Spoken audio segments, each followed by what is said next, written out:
روزے کی نورانیت کو کیسے بڑھایا جا سکتا ہے؟ سب سے پہلے تو آپ کو بہت مبارک کہ آپ نے یہ سلسلہ جو تعلیم و تعلم کا شروع کیا.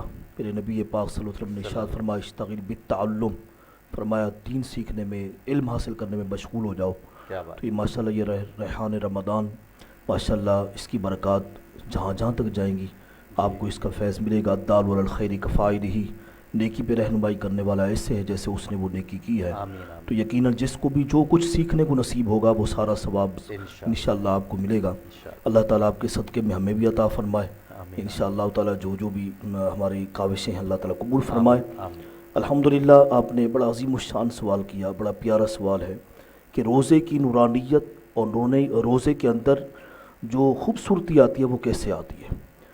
نبی مکرم صلی اللہ علیہ وسلم ارشاد فرماتے ہیں کہ اگر کوئی روزہ رکھے اور روزہ رکھنے کے باوجود اس میں غیبت، چغلی، بے حیائی، فضولیات، صحیح لغویات، صحیح. ہر قسم کی آوارگی جو جی اللہ کی ناراضگی کا باعث ہے ان اللہ. کو نہ چھوڑے تو پھر اس روزے کا کوئی فائدہ نہیں. اللہ فرماتے اس کے بھوکا یا پیاسے رہنے کا اللہ. کی ضرورت مجھے نہیں.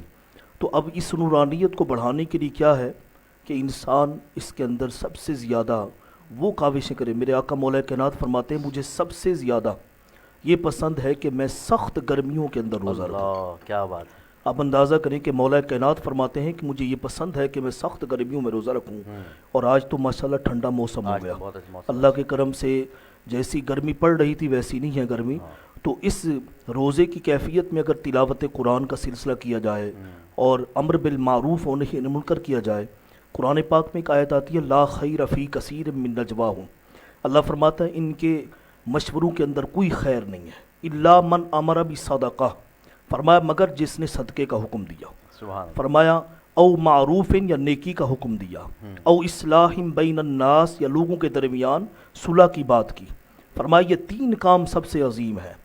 تو اگر کوئی شخص روزے کی حالت کے اندر یہ کام کرتا ہے کہ نیکی کا کام کرتا ہے، لوگوں کو نیکی کا حکم دیتا ہے، صدقے کا حکم دیتا ہے، یا خود صدقہ و خیرات کرتا ہے، یا تیسرے نمبر پر لوگوں کے درمیان افتراق اور انتشار اور لڑائی جھگڑے اور تنازع کو ختم کرتا ہے اور صلح کراتا ہے، تو پھر سمجھے کہ اس کا روزہ بہت ہی خوبصورت ہو گیا، نورانیت اس کے روزے کی بڑھ گئی.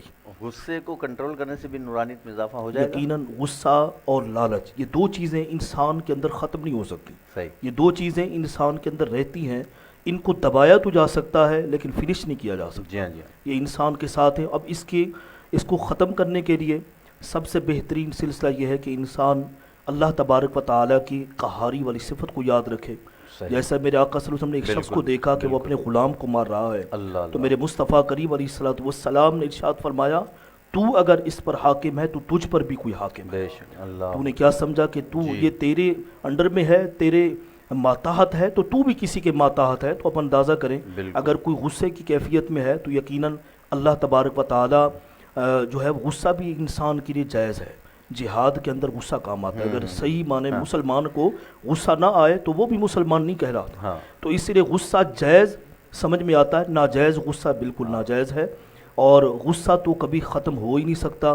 لیکن غصے کو کنٹرول کرنے کے لیے اگر آپ مجھے اجازت دیں چھوٹا موٹا میں عامل بھی ہوں، یا اللہ یا رحمان یا رحیم کیا بات. اگر 111 بار روزانہ کوئی بندہ پڑھے یا کم از کم 21 بار ہی پڑھ لے انشاءاللہ اس کو کوئی غصہ نہیں آئے گا. واہ. اور ایک دفعہ اور ریپیٹ کر. یا اللہ یا رحمان یا رحیم 111. اگر اس کے ساتھ اضافہ کر لے یا ارحم الراحمین کا بھی تو انشاءاللہ بے شک 41 بار پڑھیں، 111 بار پڑھیں، انشاءاللہ اس کی برکات و ثمرات ملتے رہیں گے. غصہ کنٹرول میں آئے گا انشاءاللہ. بہت پیاری گفتگو جاری ہے ناظرین، اور ہماری ٹرانسمیشن ریحان رمضان جو کہ جیلانی پروڈکشن کے تعاون سے آپ ملاحظہ کر رہے ہیں. آپ کون کون ہمارے ساتھ لائیو ہے؟ ہم کبھی کبھی نام لے لیتے ہیں، کبھی نام نہیں لے پاتے، کیونکہ بہت ساری لوگ اس وقت جو ہیں وہ لائیو دیکھ رہے ہیں، فرمائشیں کر رہے ہیں.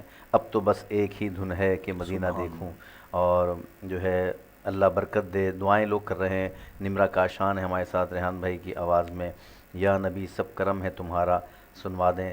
جی انشاءاللہ. ماشاءاللہ. فیصل نیاز بہت شکریہ. ہمارے دوست ظفر جمیل جدہ سے ہمارے ساتھ ماشاءاللہ آن لائن ہیں، ہمیں دیکھ رہے ہیں، ہم آپ کو خوش آمدید کہتے ہیں، اور آپ اس وقت کراچی آئے ہوئے ہیں، انشاءاللہ آپ سے ملاقات کریں گے۔ اللہ تعالیٰ آپ کو، آپ کی فیملی کو ماہ رمضان کی خوب برکت عطا فرمائے۔ فین سید ریحان قادری تاجدار حرم، اچھا تاجدار حرم کی بھی فرمائش ہے، اور اسامہ آفتاب ماشاءاللہ کہہ رہے ہیں، فرمائش بھی کر سکتے ہیں، کوئی مسئلہ نہیں ہے۔ اور دیگر کچھ سوالات بھی ناظرین آپ کے ذہن میں ہو تو آپ ہمیں ضرور بھیجیں، انشاءاللہ ہم شامل کریں گے اس